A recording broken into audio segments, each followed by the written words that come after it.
জয় জগন্নাথ। শুভ সকাল দর্শক বন্ধু। আজ ডিসেম্বর মাস 17 তারিখ বুধবার। চালন্তু দেখিবা আজর গুরুত্বপূর্ণ খবর। আজর সমস্ত গুরুত্বপূর্ণ খবর জানিবা পাই ভিডিওটিকে শেষ পর্যন্ত দেখন্তু এবং দয়াকরি চ্যানেলকে সবস্ক্রাইব করন্তু। তবে চালন্তু দেখিবা আজর প্রথম খবর। আজর প্রথম খবর, রাজ্যের শীত প্রকোপ সামান্য কমিছি। শিমিଳିଗୁଡ଼ାରେ রাজ্যের সর্বনিম্ন তাপমাত্রা 5.2 ডিগ্রি রেকর্ড হয়েছে বেড়ে কোরাপুটে সর্বনিম্ন তাপমাত্রা 6.5 ডিগ্রি রয়েছে। এসহ দারিংবাড়ি ও ফুলবাণীরে 7 ডিগ্রি, উদয়গিরিরে 7.6 ডিগ্রি, নবরঙ্গপুরে 8.8 ডিগ্রি, চিপিলিমা ও অনুগুଳରେ 9 ডিগ্রি, ঝারସୁଗୁଡ଼ାରେ 9.8 ডিগ্রি লেখাଏଁ রাতি তাপমাত্রা রেকর্ড କରାଯାଇଛି। আসন্তা 6 ରୁ 7 দিন পর্যন্ত রাজ্যের শীত প্রকোপ এইভাবে ହିଁ ରହିବ ବୋଲି ସୂଚନା ମିଳିଛି। পরবর্তী খবর, এଣିକି ରାଜ୍ୟରେ ଟ୍ରାଫିକ ଉଲ୍ଲଂଘନକାରୀଙ୍କ ଉପରେ ହେବ କଡ଼ା କାର୍ଯ୍ୟାନୁଷ୍ଠାନ। ଡ୍ରାଇଭିଂ ଲାଇସେନ୍ସ, ଫିଟନେସ୍ ସାର୍ଟିଫିକେଟ୍ ଓ ଗାଡ଼ିର ରେଜିଷ୍ଟ୍ରେସନ ହେବ ବାତିଲ। ରାଜ୍ୟ ସଡ଼କ ପ୍ରାଧିକରଣ ଏନେଇ ଜାରି କରିଛି ନିର୍ଦ୍ଦେଶନାମା। ମଦ ପିଇ ଗାଡ଼ି ଚଳାଇବା, ବେଗ ଅତିକ୍ରମ କରିବା, ଦୁର୍ଘଟଣାରେ ମୃତ୍ୟୁ କିମ୍ବା ଆହତ ଘଟଣାରେ ଡ୍ରାଇଭିଂ ଲାଇସେନ୍ସ ବାତିଲ ହୋଇଯିବ ବୋଲି ନିୟମ ରହିଛି। ବାରମ୍ବାର ନିୟମ ଉଲ୍ଲଂଘନ କଲେ ଆର୍ସି ବାତିଲ କରିଦିଆଯିବ ବୋଲି ପରିବହନ ବିଭାଗ କହିଛି।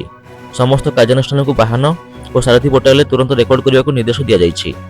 ଅବହେଳା କଲେ କର୍ମଚାରୀଙ୍କ ବିରୋଧରେ ମଧ୍ୟ ଦୃଷ୍ଟାନ୍ତମୂଳକ କାର୍ଯ୍ୟାନୁଷ୍ଠାନ ହେବ ବୋଲି ସର୍କୁଲାରରେ କୁହାଯାଇଛି। ପରବର୍ତ୍ତୀ ଖବର, କ୍ରମାଗତ ଆକାଶ ଛୁଇଁବା ପରେ ଖସିଲା ସୁନା ଓ ରୂପା ଦର।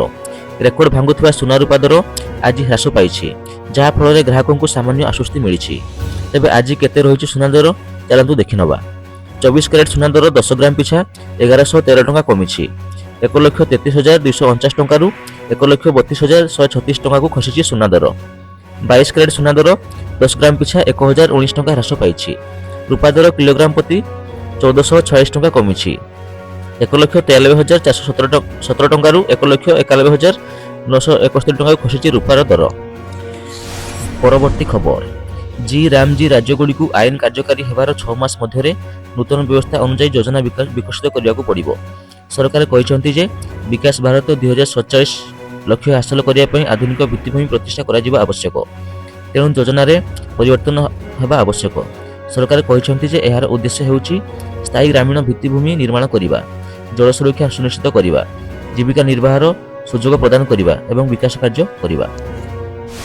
ପରବର୍ତ୍ତୀ ଖବର, ଏସ୍ଟିଏ ପକ୍ଷରୁ ଜାରି କରାଯାଇଥିବା ବିଜ୍ଞପ୍ତିରେ ଡ୍ରାଇଭିଂ ଲାଇସେନ୍ସ, ଫିଟନେସ୍ ସାର୍ଟିଫିକେଟ୍, ପଞ୍ଜୀକରଣ ସାର୍ଟିଫିକେଟ୍ ଆଦି ବାତିଲ କରିବା ବେଳେ ଏଥିପାଇଁ ଥିବା ନିୟମର କିପରି ଠିକ୍ ଅନୁପାଳନ କରାଯିବ ସେ ସଂକ୍ରାନ୍ତରେ ସ୍ପଷ୍ଟ ଉଲ୍ଲେଖ କରାଯାଇଛି। ଡିଏଲ୍ ବାତିଲ କରିବା ପୂର୍ବରୁ ଜଣେ ଅଧିକାରୀଙ୍କ କେଉଁ କାରଣ ପାଇଁ ଏହା ବାତିଲ କରିଛନ୍ତି ସେ ସଂକ୍ରାନ୍ତରେ ଉଲ୍ଲେଖ କରିବେ। ସରକାରୀ ଭାବେ ଏହାର ରେକର୍ଡ ରଖିବେ। ଉକ୍ତ ରେକର୍ଡରେ କେଉଁ କାରଣ ପାଇଁ ଜଣେ ବ୍ୟକ୍ତିଙ୍କ ଡିଏଲ୍ ବାତିଲ ହେଲା ସେ ସଂକ୍ରାନ୍ତରେ ଜଣାଇବେ। ନିର୍ଦ୍ଦିଷ୍ଟ ସମୟସୀମା ମଧ୍ୟରେ ଲାଇସେନ୍ସ ଅଥରିଟି ଆବଶ୍ୟକ ନିର୍ଦ୍ଦେଶନାମା ଜାରି କରିବେ। ଏହି ଡିଏଲ୍ ବାତିଲ ସଂକ୍ରାନ୍ତରେ ସାରଥୀ କିମ୍ବା ବାହନ ପୋର୍ଟାଲରେ ସବିଶେଷ ତଥ୍ୟ ରଖାଯିବ। ଯଦି ଗୋଟିଏ ଗାଡ଼ିର ଫିଟନେସ୍ ସାର୍ଟିଫିକେଟ୍ ନାହିଁ ତାହେଲେ ଉକ୍ତ ଗାଡ଼ିଟି ପଞ୍ଜୀକରଣ ପାଇଁ ମଧ୍ୟ ଯୋଗ୍ୟ ହେବ ନାହିଁ। ପରବର୍ତ୍ତୀ ଖବର, ମାଧ୍ୟମିକ ଶିକ୍ଷା ନିର୍ଦ୍ଦେଶାଳୟ ପକ୍ଷରୁ ଆସନ୍ତା 2026 ବର୍ଷ ପାଇଁ ଛୁଟି ତାଲିକା ପ୍ରକାଶ ପାଇଛି। ଆସନ୍ତା ବର୍ଷ ରବିବାର ବ୍ୟତୀତ 82ଟି ଛୁଟି ହେବ। ଏଥିରୁ ଛୁଟି ତାଲିକାରେ ଥିବା ନେତାଜୀ ଜୟନ୍ତୀ, ସାଧାରଣତନ୍ତ୍ର ଦିବସ, ଉତ୍କଳ ଦିବସ, ସ୍ୱାଧୀନତା ଦିବସ, ଗଣେଶ ପୂଜା, ଗାନ୍ଧୀ ଜୟନ୍ତୀ ବିଦ୍ୟାଳୟରେ ପାଳନ କରାଯିବ।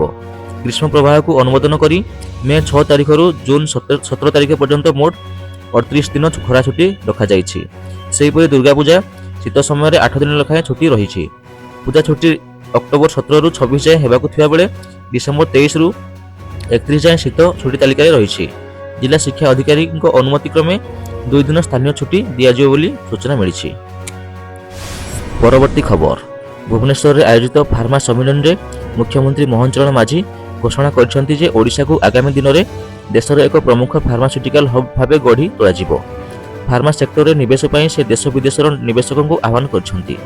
ମୁଖ୍ୟମନ୍ତ୍ରୀ କହିଛନ୍ତି ଯେ ଓଡ଼ିଶାରେ ଫାର୍ମା ଶିଳ୍ପ ବିକାଶ ପାଇଁ ସରକାର ସମସ୍ତ ପ୍ରକାର ନୀତିଗତ ସହାୟତା, ଢାଞ୍ଚାଗତ ସୁବିଧା ଏବଂ ଏକ ଖିଡ଼କି ସ୍ୱୀକୃତି ବ୍ୟବସ୍ଥା ଯୋଗାଇ ଦେବେ। ନିବେଶକମାନଙ୍କ ପାଇଁ ଓଡ଼ିଶା ଏକ ଉପଯୁକ୍ତ ଗନ୍ତବ୍ୟ ରାଜ୍ୟ ବୋଲି ସେ ଉଲ୍ଲେଖ କରିଛନ୍ତି।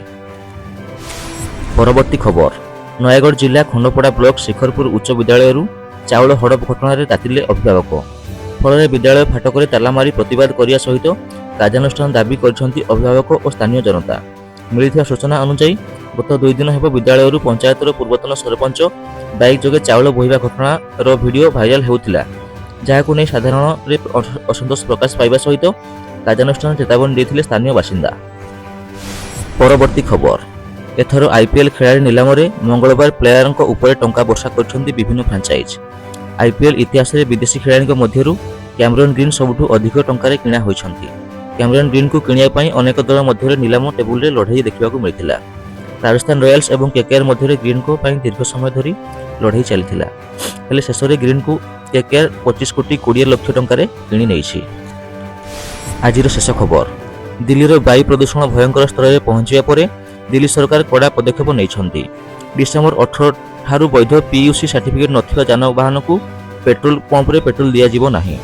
କ୍ୟାମେରା ମାଧ୍ୟମରେ ଏହାର ନିରୀକ୍ଷଣ କରାଯିବ। ଏଥିସହିତ ଦିଲ୍ଲୀ ବାହାରୁ ଆସୁଥିବା BS6 ନର୍ମ ତଳେ ଥିବା ଯାନବାହନ, ବିଶେଷ କରି ଟ୍ରକ୍ ଓ କମର୍ସିଆଲ ଗାଡ଼ିଗୁଡ଼ିକୁ ସହରକୁ ପ୍ରବେଶ ନିଷେଧ କରାଯାଇଛି। ଅତ୍ୟାବଶ୍ୟକ ସେବା ଗାଡ଼ି ବ୍ୟତୀତ ଅନ୍ୟମାନଙ୍କୁ ବାରଣ କରାଯାଇଛି। ଦିଲ୍ଲୀ ପରିବେଶ ମନ୍ତ୍ରୀ ମନଜିନ୍ଦର ସିଂ ସିରସା ଘୋଷଣା କରିଛନ୍ତି ଯେ GRAP4 ଅଧୀନରେ ଏହି ନିୟମ ଲାଗୁ ହେଉଛି। AQI ପ୍ରାୟ 360ରୁ 380 ମଧ୍ୟରେ ରହିଛି। ନିର୍ମାଣ କାର୍ଯ୍ୟ ବନ୍ଦ ମଧ୍ୟ ରହିଛି। ଦିଲ୍ଲୀବାସୀଙ୍କ ଅସୁବିଧା ପାଇଁ ମନ୍ତ୍ରୀ ଦୁଃଖ ପ୍ରକାଶ ମଧ୍ୟ କରିଛନ୍ତି।